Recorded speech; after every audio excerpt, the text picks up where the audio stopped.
তারা একটা চোরের দল, যারা 16 বছর আওয়ামী লীগের সাথে ছিল, আওয়ামী লীগের সমস্ত নির্বাচনকে বৈধতা দেওয়ার জন্য হাত পাকা দিয়ে বাতাস করেছে।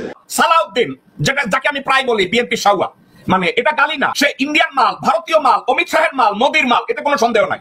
শেষ পর্যন্ত একটা সিটি কর্পোরেশনের নির্বাচনে আওয়ামী লীগের অধীনে নির্বাচনে গেছে।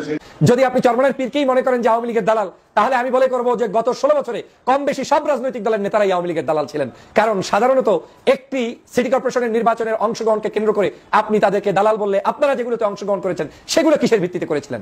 দ্বিতীয় বিষয়টা হচ্ছে, দাড়িওয়ালা টুপিওয়ালা ইসলাম প্রিয় জনতা যখন একটু অগ্রসর হয়, আমরা তাদেরকে বিতর্কিত করার চেষ্টা করি। চর থেকে উঠে আইসা যদি সোহরাওয়ার্দী উদ্যান পড়তে পারে, আপনি নিশ্চিত থাকেন আগামীতে বাংলাদেশের সংসদে এই চর থেকে উঠে আসা মানুষগুলো, চরমনাইয়ের দলটা, ইসলামী আন্দোলন এই বাংলাদেশকে শাসন করবে ইনশাআল্লাহ। প্রিয় দর্শক, তিনি বলছেন চরমনাইয়ের পিসাব নাকি আওয়ামী লীগকে সহযোগিতা করেছেন হাত পাকার বাতাস দিয়ে।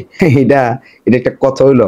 তিনারা কি ধানের শীষ দিয়ে লাড়াচাড়া দেন নাই? 2018 সালে বিএনপির 4 জন এমপি সংসদের শপথ গ্রহণ করেছিল এবং আওয়ামী লীগের সেই পাতানো নির্বাচনে তিনারা অংশগ্রহণ করেছিলেন। আচ্ছা, দুর্নীতিতে 3 বারের চ্যাম্পিয়ন হয়েছে এই বিএনপি। যদি এটা ভুল হয়ে থাকে, তাহলে 2018 সালে আপনারা যে নির্বাচন করছিলেন এবং আরো 5 বছর থাকার লাগিয়া, মানে আওয়ামী লীগকে ফ্যাসিস্ট হয়ে ওঠার পিছনে আপনাদের সবচেয়ে বড় ভূমিকা ছিল, আপনাদের সবচেয়ে বড় অবদান ছিল।